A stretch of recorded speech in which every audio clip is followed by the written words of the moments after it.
Shut up and sit down.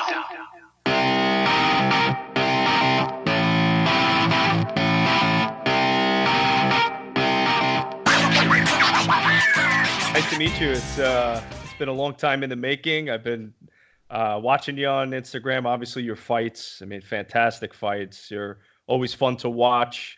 It's always going to be a great contest. I know when you get in the ring. So I'm glad we finally got together to get this podcast going. So thank you very much for coming on the Guy Think podcast. My pleasure, man. I'm excited to do it. I know you've been supporting Bare Knuckle from the beginning, so I'm happy to be here. Awesome, man. Thank you very much for taking notice in that. Yeah, I'm a big boxing fan. And then, when Bare Knuckle started really coming up, it was just like, holy shit, this is pretty awesome stuff, man. So, you're one of the founding fathers pretty much of the resurgence of this sport. And undefeated record, 4-0, champion, Bare Knuckle champion, Police Gazette champion, lightweight champion of the world. I mean, pretty amazing stuff, man. I mean, how does that make you feel knowing that, you're in the resurgence of this sport and you're the undefeated champion? I mean, obviously it feels really good. This all just became a reality a year and a half ago. Not even 2 years ago now. I mean, June of 18 was Bare Knuckle 1, and I saw it and I was like, man, I think this is really cool. This is something I want to do. It's something that I know that I'll be really good at. At the time I was like, I'm 35. I've been in the UFC. I've done cool things. I was like, I want this to be a chapter in my book. I want to be, I want to be a part of this. And it's just, it couldn't have worked out any better. David Feldman picked me up at the airport in Denver, Colorado for Bare Knuckle 1. I mean, that's how crazy it was. Cheyenne, Wyoming, you don't even fly to Cheyenne. The airport's so small. They flew us into Denver, Colorado, shuttled us to Cheyenne, Wyoming for Bare Knuckle 1. And, I wanted to make a good impression. This guy is, he's paying me to fight. But I told him in his car, and he'll say to this day, I told him, like, I'm going to be the face of this company. Like, if this thing takes off like you're hoping it does, and I'm now hoping it does, I'm going to be the face of this company. And, I mean, I can keep going, but how Bare Knuckle 1 worked out was obviously that was the start of an 8-man tournament. And Bare Knuckle 1 happened, and I went out there and put on a pretty good show against a local guy, Bellator vet. And before I fought, Reggie Barnett put on a pretty good show. Mm-hmm. And Reggie and I collectively that night at the after party went to Dave Feldman and said, we're next, right? Like, here you've got 2 guys already of your 8. Like, just find us 6 more and make a bracket. And Bare Knuckle 3, we started an 8-man tournament. And here we are, coming up on, Bare Knuckle 9. Here we go. So yeah, it's pretty awesome, man. I know I have a bunch of questions I want to ask you. I may skip around a little bit, but being that we're talking about Bare Knuckle 9, I know for a while you've wanted that fight with Artem Lobov. I know you've talked about it pretty openly on social media. You wanted the winner of the Malignaggi and Lobov fight. Instead, you got Felony Bennett instead for Bare Knuckle 9. So first and foremost, what are your thoughts on the decision with you not getting the fight with Artem Lobov? I understand. I've been in this game a very long time, probably more than anyone else on the roster, arguably. And I know the game really well because not only have I been doing it myself, I coach at a really high level. I've got a really busy gym, a really good MMA team here, young guys. I mean, I'm gone doing combat sports literally every weekend. I'm at MMA events or jiu-jitsu tournaments or super fights. I mean, this weekend we had MMA fights for Combates America on Friday night.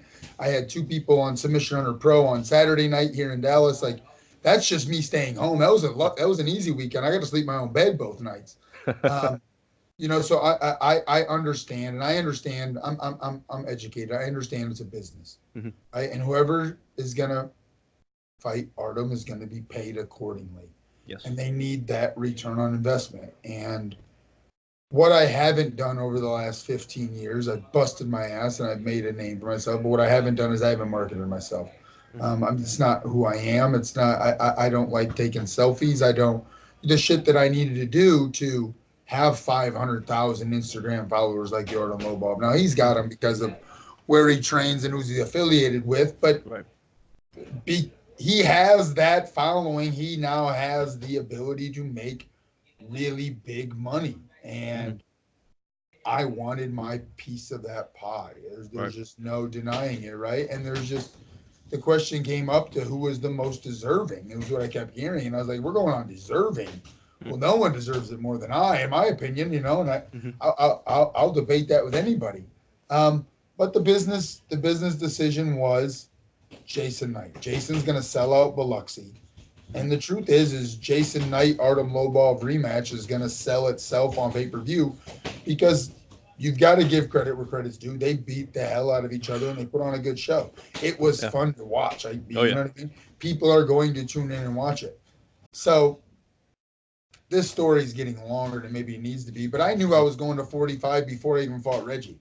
Because being educated and understanding how this works is when you go through an 8-man bracket, you find out who the number one guy is. Right. But what you don't have is you don't have a number one contender. You don't have a roster of guys that are fighting underneath you, developing who's a number one contender. Right. I already knew that with a win, I'm going to be a world champion, which is great. But what's the truth is I'm going to get put on the shelf for 6 to 8 months while these guys figure out who's next. Gotcha. I didn't want that. I'm 36. I'm really fucking good at this. I want to keep collecting checks. You know what I mean? Like I'm really good at this. And I want to keep this ball rolling. So I already knew I was going to 45. I was obviously parking for the low ball fight. When that didn't come to fruition, I thought, well, maybe they'll match me up against Knight. Jason Knight was saying some stuff on Instagram a while back. I was like, sure, you want to sell out Biloxi? I'll fight you too. They're going to pay me for that fight. Let's make that happen.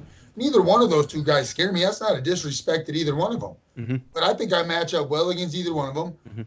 Them being 10 pounds heavier in a weight class, I'm a really big 135 pounder. I don't think they're that much bigger than I.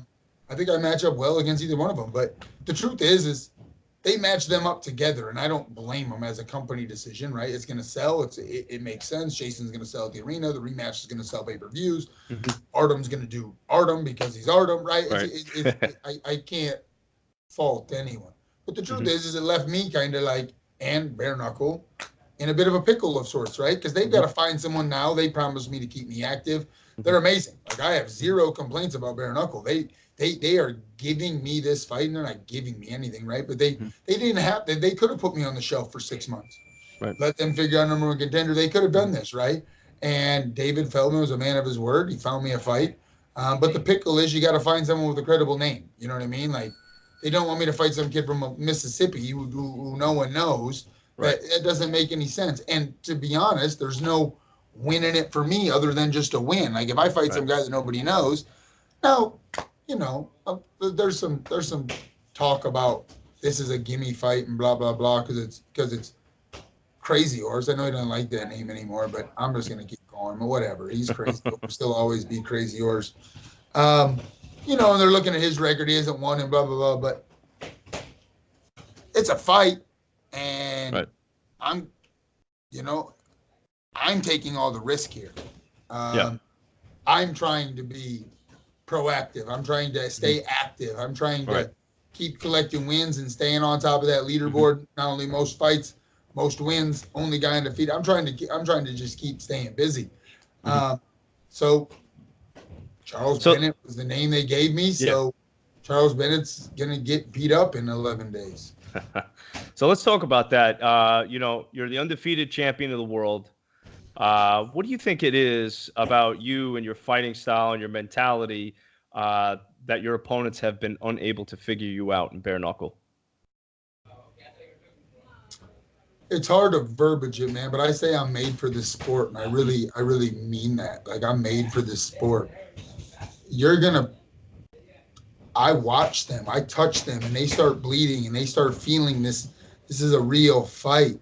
They start doubting themselves. I'm just cut from a different cloth, man. Like, I'm gonna bleed and I'm gonna be okay. Like, I see my own blood. That means it's time to go to work. Like, that don't cower me down. And not that I'm fighting, mentally weak people, but I'm made for bare knuckle fighting. It's like you look at MMA and you look at boxing, they're gonna give all these statistics of length and height and reach advantage and cardio and strength and all this, but what they never mention is toughness. Mm-hmm. And if that was mentioned in bare knuckle boxing, like I'm a 10 out of 10. Like I'm a 12 out of 10. Like I just feel like shit. I'll stand in that ring can be shrinked into a phone booth and it fit my style. Like we can Nice. just fight, bro. Like this is perfect for me right now. I'm just made for this sport, man, and it's just really unfortunate for all the guys that are coming around that think they want to be a world champion one day because I'm gonna be here for a while, and I think I'm really freaking hard to beat. You are, based on watching your fights and seeing the results that you've gotten from your fights and how you fought your opponents. Yeah, there's no question about it. You got the talent, you got the skill, you got the mindset. I did notice there was a recent little bit of back and forth on Instagram with you and Abi Velazquez. What's I know you guys fought before, but could you shed some light on that recent back and forth? Well, yeah. I mean, I got tagged in a post that said he's coming for my belt in 2020, and I thought it was funny, so I shared it. And his people didn't think it was funny, but I shared it and what I had to say. But yes, please, Abi Velazquez, please keep barking. You're doing great. The truth is, you probably are the number one contender. You just won another fight. You're 3-1. Reggie's also 3-1. But Reggie's coming off a loss to me. So you've done what you needed to do. You came and got a win. If they're going to keep this 135-pound division active, I think he has set himself up to be the number one contender. So shit, let's sign it right now. Bare knuckle 10. Like I will fight Abdiel Velasquez for my belt. I want to fight every damn card. So like I just want to keep collecting checks. And he can bark and he can do whatever he wants. But we all know he don't want that fight again. And if that fight happens, I mean, it's gonna be a repeat of the same. I'm gonna mop the floor with him. I'm gonna beat him up. I'm just too big, too strong, and too good at this game for him. That bouncing around, thinking he's gonna like one shot knock me down is crazy. There's been 4 guys that's tried to knock me on my ass.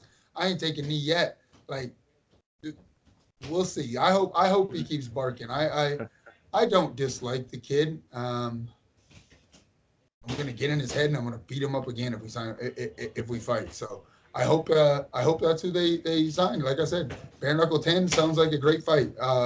Florida, that's his home state. Let him sell some tickets. I'll send him home crying in front of all of his fans. Well, I'll be there. I'll be there at 10. I was invited at 9 to do some interviews, but unfortunately, I'm actually going to be at David Feldman's brother's event, celebrity boxing, in Florida. Yeah. So I'll be doing that, and then, but I'll definitely be there for Bare Knuckle 10. So hopefully, I get to see you on the card, defend the strap, and it'll be great to meet you in person also there. So I'm definitely looking forward to that event too. Me too, man. I hope I really meant what I said, man. I want to stay active. I'll defend my belt. I'll fight at 45. Cool. Artem and Jason, someone's got to win. I'll be your Huckleberry. I'll fight the winner of that fight too. Like whatever. I'm ready, man. Like I said, I'm really good. I wanna, I've got kids to put into college one day. Like I hear you. I'm really good at this. I want to keep collecting checks and just keep, proving that I'm just a little bit better than everyone else at this sport. Yep. Well, I'd love to see the fight. I mean, whether it's you and Abby or it's you against the winner of Knight or Lobov, I mean, I think all 3 would be just fireworks, man. So, and I would just absolutely love to actually see you and Jason Knight go head to head. I think you guys would put on an amazing show. Just me as a fan. But yeah, it'd be great either way, man. So you got this fight coming up, Bare Knuckle 9, exciting. What are your thoughts on your opponent, Felony? I think he's a clown. I'm hoping he shows up in shape. I'm hoping he shows up ready for a fight because I'm coming to fight. Like this isn't a game to me. This isn't a. You can see me. I'm sparring hard. I'm busted up right now. I see it. You know what I'm saying? Like this isn't a game. I'm coming to hurt you, and I hope that you're coming to hurt me because if not, it's going to be a rough night. I'm going to go forward. I think I'm going to make you quit. I think he's dangerous. He has nothing to lose. He's here like for his persona. I think it's unfortunate that the media has already all wrote him all off that he didn't have a chance because that gives me, you know what I mean? There's no win. When I do kick his ass, for lack of a better term. Mm-hmm. I'm supposed to, right? Yeah, that's what you mean. And I thank you. I appreciate that everyone recognizes that I am pretty damn good at this, and that I am levels ahead of him. But the truth is that he has nothing to lose. He's gonna come out there probably crazy, playing games, whatever. But I just think I'm quite a few levels ahead. I think he's gonna throw wild punches, which you can't do in this sport. If he wants to bounce punches off the top of my head, go ahead, because he's gonna shatter his hands up. And I'm just going to keep touching him up and watch him quit. He's not going to like it. I'm going to go forward the whole time like I always do. I will be the man in the center of the cage. It's not even the center of the ring, I should say. But yeah, they want to give bonuses for guys that stand in the middle. I'll plant my feet and stay there all day if you want. Hell yeah, get that bonus, man. I like it. Yeah, I think it's going to be, regardless, it's going to be an exciting fight. You're in the ring.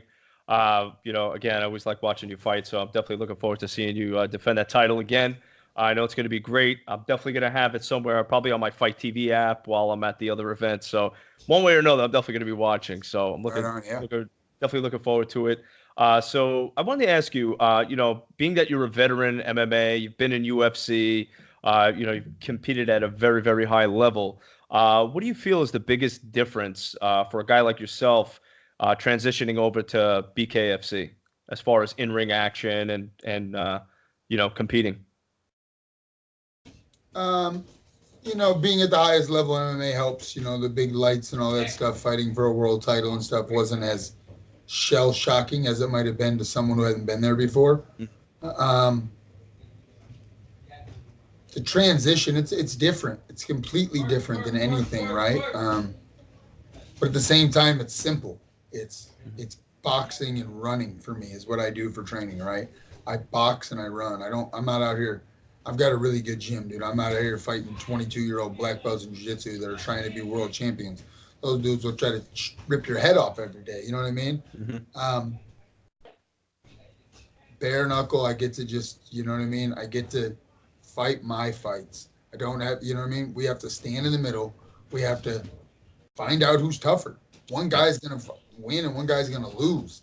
Right. And I'll toe that line against anybody. I mean, this sport is perfect for me. It couldn't have came at a better time. I don't know that I answered your question, but like, it's completely different in all the greatest ways. It's the realest shit you'll ever do. Yeah. Like it punches sound different. They feel different. Everything about it is different. And I mean, it's crazy. It's a fight. It's a fight, dude, but it's the fight. It's a real fight. And it's not, that's what people don't understand. They think it's barbaric, but like the truth is it's safer. Like if you just get behind, if you're okay with bleeding, it's safer. You're not taking the brain damage that these guys in boxing and MMA are taking. I'm backstage wrapping hands every weekend. What I can do with a roll of gauze and tape before I even put these young kids in gloves should be illegal. They'll go punch a brick wall as hard as they want. Like, they're not going to break their hand, and I'm telling them, I want you to go punch a hole in this dude's head. He doesn't give a shit where he hits him. He's just looping shots trying to kill somebody. You don't get that luxury in bare knuckle. You've got to pick your shots. You've got to be smart. Everything's the eyebrows and below. You don't want to hit him up here. You're not looping anything over the top. You've got to pick your shots. Now you introduce the clinch. I get to hang on your head, move angles. It's perfect, man. It's amazing. I love your attitude about it and your confidence. I always appreciate people that are very confident in themselves. So that's awesome, man. So another reason why I like watching you fight. Got that confidence, got that swag, aside from having the skill, the natural born talent. So, again, man, hats off to you. You're the champion of the world. I was definitely looking forward to having this interview. Before I let you go, I wanted to ask you this question. I do ask a lot of the fighters this particular question, only because Bare Knuckle Fighting Championship, it's the hottest combat sport in the world. It's definitely going to be, in my opinion, bigger than UFC, bigger than, boxing. This is just the real deal, man. And obviously it shows with all the people that have transitioned over already. But if there were any fighters out there professionally that you would like to see transition over to Bare Knuckle Fighting Championship, who would it be, and who would you personally, maybe as a dream match, would like to face? I'm just looking for names, if I'm being honest. They're signing big name guys. Gonzaga's a big name. Hector Lombard's a big name. Bigfoot Silva's a big name. They're talking about, whatever. They're big names. I'm looking for these big name bantamweights. Let's get a Brad Pickett. Let's get a John Lineker. Let's get somebody who wants to come bang, and let's see how they want to. Like, it's a different game, guys. Like, they think they're strikers. Like, it's a different game. Yes. So, is that a call out? Maybe. Sure. If you're a free agent, you're looking for a paycheck. I got an ass whooping. They'll give you a paycheck. Like, you can come get one. I'm sure Bare Knuckle. I mean, Brad Pickett or Lineker. You got a big enough name. They'd sign you. But yeah. I mean, that's where I'm at. I'm looking for the biggest draw, the biggest fight, because as this company grows, I grow and my purses grow. And at the end of the day, we're here to feed kids and put kids through college and retire one day. So that's right. That's right. That's the mindset to have, man. I totally agree with you. Again, thank you so much for taking time out of your day and out of training and bringing the straps with you, because that's awesome, man. And I really appreciate you taking the time to be on a Guy Think podcast. I'm wishing you nothing but the best of luck at your fight, defending your title, BKFC 9. And hope to talk to you real soon, brother. Thanks, man. We'll talk soon. I appreciate you. Anytime, man. Take care. Have a good day. You too.